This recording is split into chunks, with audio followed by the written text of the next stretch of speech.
You got topics and stuff like that. Yo, look at my son. Yo, Court, why you came here looking like Benny Kravitz? Benny Kravitz. Yo, that's a fire name for you, bro. I'm about to change that to my Instagram profile. Benny Kravitz is hard. Yeah, we recorded. Let's go. Benny Kravitz is tough, bro. I like that for you a lot. I want to see that in your Instagram bio tomorrow. Shout out Zoe. You already know. Wonder Twins. Zoe. Wonder Twins? Because Zoe Kravitz. So this is his daughter. Lenny Kravitz's daughter. Zoe Why Kravitz. is his daughter, though? Because I'm Benny Kravitz. It was brother and sister. That's what he So just I would said, be the brother, Benny Kravitz. Hey, let's start the... All right, so is that my camera? Man, we have a my moment. camera? If you're listening, please come to the come to YouTube and YouTube, watch please. what Courtney has on. All right, so I wanted to start this podcast off by saying that I believe that, and this is such a hot take, this is so out of nowhere. Okay. I think 24 Karat Magic by Bruno Mars is the closest album that has been made to Thriller, as far as perfection. That's a hot... That's a scorching, mega... his That's a scorching, hot, blazing hip-hop and R&B take. But I'm not mad at you. I think it's the close. That and Confessions. Those two albums. And I think Confessions is just too long. No, it's not too long. Back in the day, that wasn't too long. Thriller's 9 I know those records, songs. and Thriller has the best 5-song run in history. Thriller and what? Thriller has the best. No, I said Thriller's 9 songs and has the best 5-song run in history. It does. It has a unlimited And I fucking think thing. 24 Karat Magic by Bruno's it. Bruno Mars making 24 Karat Magic really showed everyone, hey, we can still do this like super high quality musicianship filled style of music. For sure. And it be praised. Because it was always being made. But I'm just saying, Yeah. be like Grant, It like just wasn't praised. cool after a while. Yeah. Right. It was acclaimed. He did 2 Super Bowls before his 3rd album. And he was undefeated at the Grammys for the last almost 10 years. He was amazing at the Super Bowl, man. He's a good Yeah. Super Bowl Both act. times. He's a great Oh my actor. gosh, with Beyonce, and with On His Own with the drum.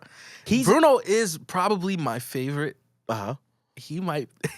I'm not gonna put him next to Mike. There you go. But oh my gosh, he is in my top 4. He's a great 3. artist / performer for sure. And musician. Yeah. Like I'm not gonna lie. I'm saying it. Michael Jackson, Beyonce, Bruno Mars. That's fair. So that's fair. People are gonna argue with you about that. Go ahead. But what I say about it is, from a quality standpoint, I'm with you.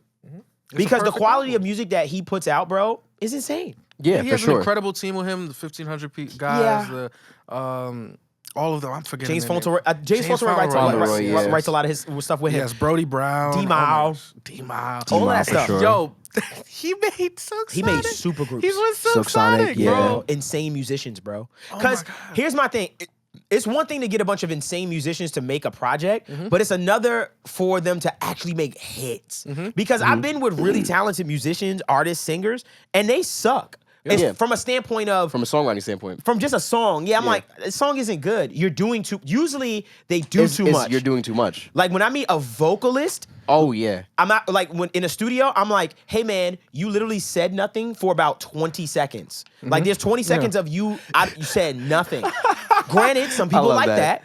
It's not for me. I like content and substance. Before I feel your energy, and I know you're gonna turn this into an audio convo. What? But before we hit that, who are some of those songwriters for you? Because I'll put Ed Sheeran right there. As far as what? It's like songwriters. Oh, elite. You know, Ed Sheeran had an amazing run.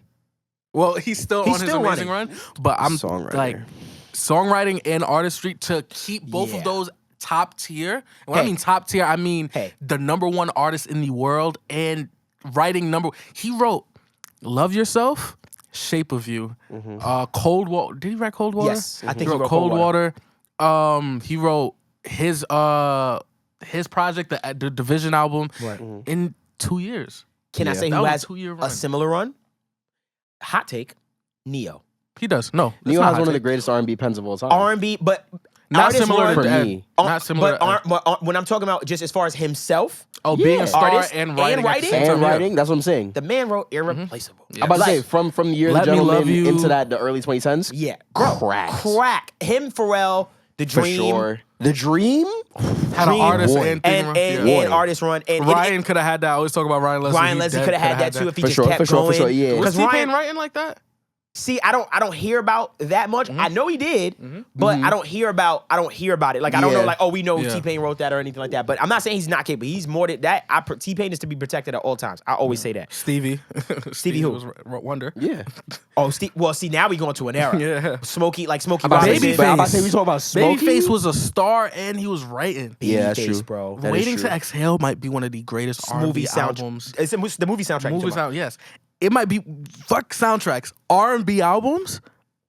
You got if you know, you know. Your Waiting to Excel soundtrack was so like monumental. I think that's what I'm not saying that's what changed movie soundtracks, but that right there made me go, yo, movie soundtracks gotta bang like this. Hey, can I tell you something? What? Female R&B been in the lead ever since. Waiting to Excel. Because can I tell you something?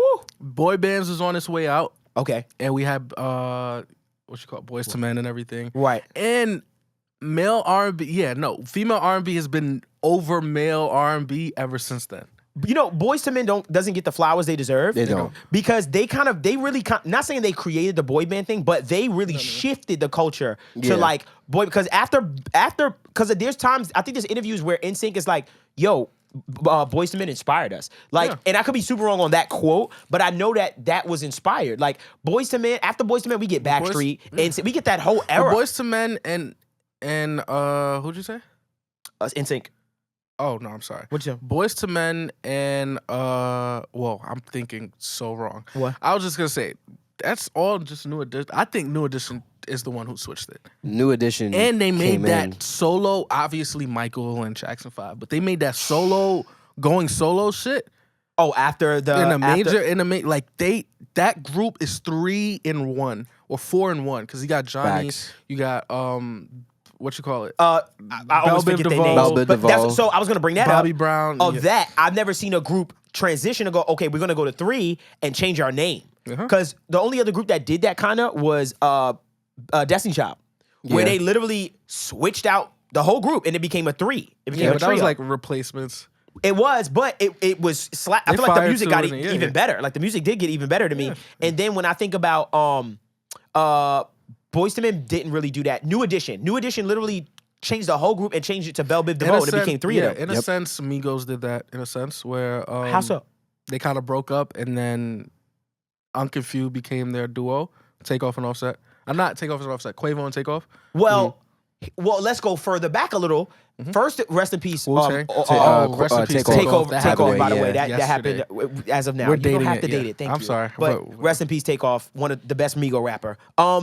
So to me, remember that when we first heard Versace, Offset was in jail.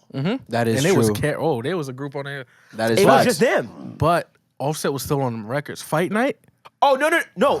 Hold on. True. But who was the main voice?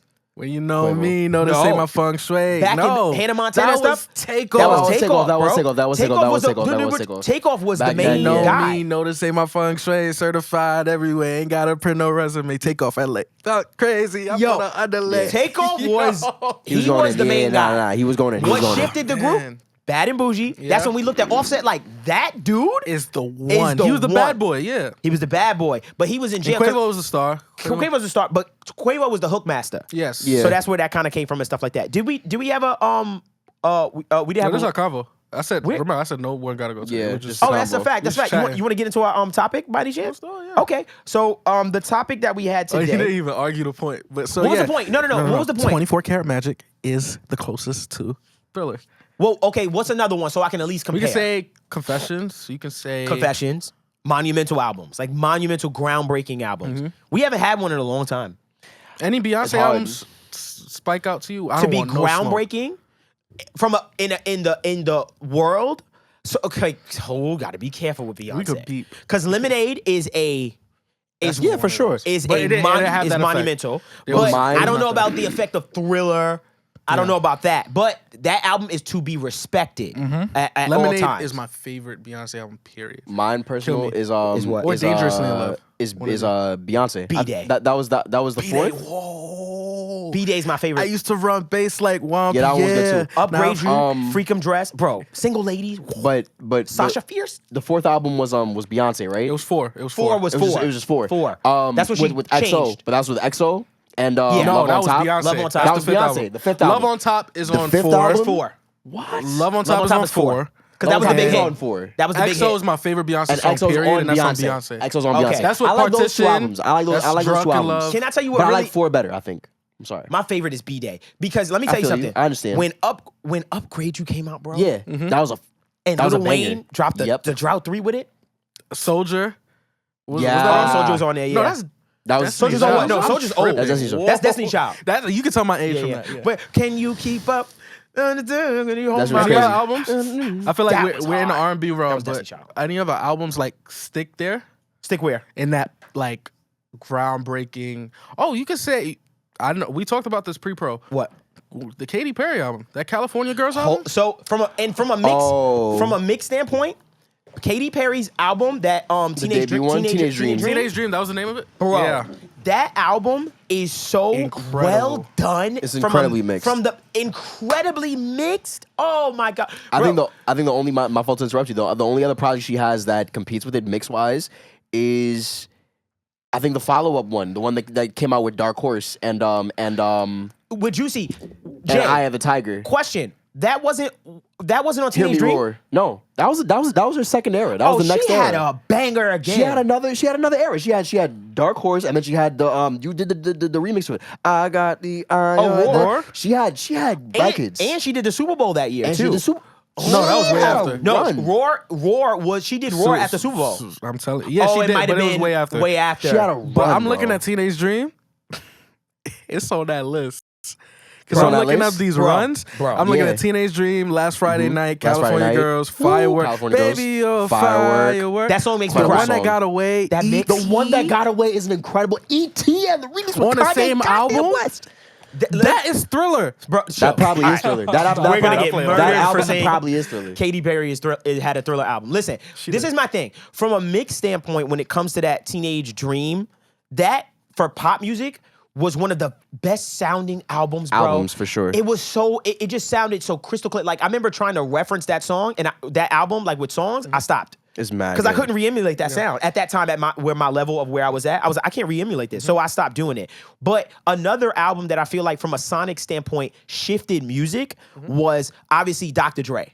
Oh, yeah. The Chronic. The Chronic. That shifted the sonic sound of music so much because we went from rap and hip hop and boom bap being dirty sounding. Yes. And I think we brought this up before. Yes, it was dirty and then it cleaned. It got cleaned clean. it up. It was more polished, clean. and I Got think mad that clean. kind of held way for and held the door open for East Coast to take shape because True. once that shiny suit era came on, Oh yeah. Bad Biggie, Boy, that music was clean. Dipset. Yeah. And Even the that's- sampling was cleaner. and that's the reason why I always hear this story. What? That's the reason why Nas changed the sound on his second album. On It Was Written because his first album it was dirty right. and it's a classic. Right. But certain awards and everything like it wasn't as clean and polished as Bad Boy. Got you. And he changed it on that second album. If you listen, it's a little cleaner than Illmatic. That's And interesting. that's not with a budget. A budget can't do that. No, No. not at all. Okay, so being that we're talking about cleaner, about things getting clean and stuff like that, I do want to switch gears and actually go into our topic. Okay. So I want to bring up the situation of this, and I feel like this will be really educational for people that don't know the difference or why it should matter. Are preamps more important than converters, or are converters more important than preamps? Let me give a backstory. Converters, for people that don't know, is basically that conversion of your analog signal, acoustic energy, basses, vocals, into the digital signal that you see in your computer. Now, for a lot of people that don't understand, hey, why does this matter? It matters a lot. Because if I give you a really crappy interface that does really bad A to D, D to A, meaning analog, digital, digital, analog, what you're gonna notice is you're gonna notice a lack of detail. You're gonna notice it feeling smaller. It's gonna sound brittle. It's gonna sound a lot less clean or powerful. It's basically sampling. It's basically how well does this interface sample What's your being actual thing that's being recorded. On the other side, preamps. Preamps, obviously, they boost the signal of whatever the audio signal is. All preamps are not created equal. Some sound more open sounding. Some sounds darker. Some have a boost in the mid-range. Some sound small. So when it comes to preamps versus converters, which one do we feel is more important in the grand scheme of everything? I'll say I'll say a couple. Yeah. So here's the thing. With a shitty converter, Okay. you not escaping that. Okay. Facts, I agree. We've Okay. gotten millions and millions and millions of streams with no preamp. I've made so much great music without a preamp. Okay. Laid so many great vocals without a preamp. There's so many records being cut on a fucking Focusrite Scarlett solo. Okay. So here's my thing about it. Technically, you are using a preamp. For the technical people, you are using a preamp because you're going into it. Anytime you're recording a vocal, you're using a preamp in some way, shape, or form. For sure. Here's what I think. I think you can get away with murder with converters. The reason why I say that is because a lot of times people are not using good converters when it comes to sending it out to get mixed. Where it matters with your converters to me is when you're in the mix stage and the mastering stage, I like to run my signals out of my actual interface, D to A, and come back in and run it through the converters. And it gives me a sonic sound. You see me do it with my Prison Sound Titan. If your converters are shitty in the mix and mastering stage, you're gonna have a problem. You're gonna notice it because your mix will tend to sound smaller. This is an argument, by the way. This is an argument, so this is up for debate, of course. Why I say the preamps are probably more important to me is because the way that sound is being captured is so important. Why can I get away with the converter? Is because when I'm using the front end, which is the preamp coming in, I can bypass those converters at some point. But the sound that got captured in the preamp, I can't run from that. It's printed. That preamp sound is printed. Granted, the conversion sound is also printed because it has to convert that signal.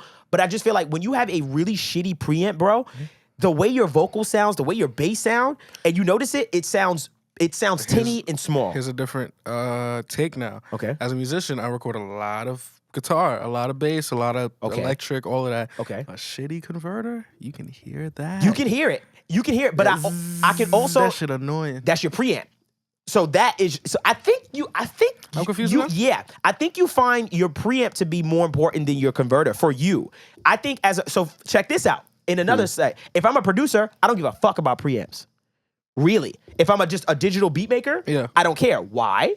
Because technically my playback is just conversion. Yeah. But I can always take that file and put it on. I can take my session and bring it to the Prism and put it somewhere else, and I'm good. That's true. But when it comes to me as a vocalist and me as an instrumentalist, and I'm bringing stuff in, now I care about my converters. Yeah. But if I'm just making beats like y'all, no disrespect to y'all. Y'all is crazy. That was the bad disrespect. I apologize. My bad. If I'm just making beats, then I'm not gonna care so much about the quality of my preamps because I'm probably not even using those at all. I'm gonna care about the quality of my converters.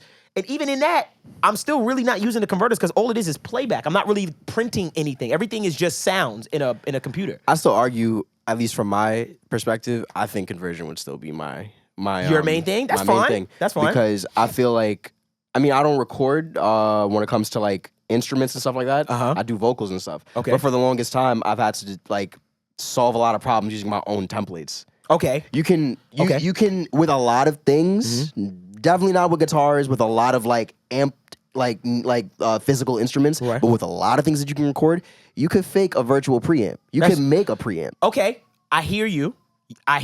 You can. Here's my thing with the virtual preamps. If I capture that sound, because that's what the preamp is doing, right? Nice clean gain, bringing it to my system. If I capture that sound, and I've done a preamp test recently with the Inbox Studio, which we're recording on right now. What I've noticed is bad preamps will be very noisy. Yeah. Meaning when I start to add compression, I'll start to hear that noise floor. You're gonna hear the room tone. Yeah, I'll really start to hear that room tone and that noise floor pick up. Second thing is, I notice my high end. This is where I notice really shitty preamps. Really shitty preamps will give you such a SE, such an unclean, brittle, breaky sound as far as your high end is concerned. And that will require me to go into my DAW to fix it. But guess what? If I'm fixing my high end, I'm taking something away. I'm starting to take nuances off. I just feel like when it comes to my preamps, I get a lot of clarity. I want a lot of clarity. And when it comes to my converters, I need a lot of detail. That makes sense. You know what I mean? I think that's what my thing is. So like, I look for my preamps for clarity, and I look for my converters for detail. Meaning, how well did you sample my vocal? Because that's all a converter is. Yeah. Let me give them this tidbit also. When it comes to us with sample rates, this is a great segue into this. Yeah. When it comes to sample rate, a lot of people always have that conversation as far as like, okay, should I record in 48 kilohertz? Why does it matter? Should I record it? Some people want to record at 192. I'd love to record in 192, right? That'd be the dream. Right. What's the difference between 44 kilohertz and 192? Long story short, when your audio comes into your system, right, all it's doing is taking pictures, right? It's like, okay, I'm gonna take as many pictures as fast as I can to accurately reproduce the wave. So if this is a waveform, right? If I say, okay, I'm gonna just take 3 pictures, picture, picture, picture. I'm missing that. I'm missing all the stuff in between, right?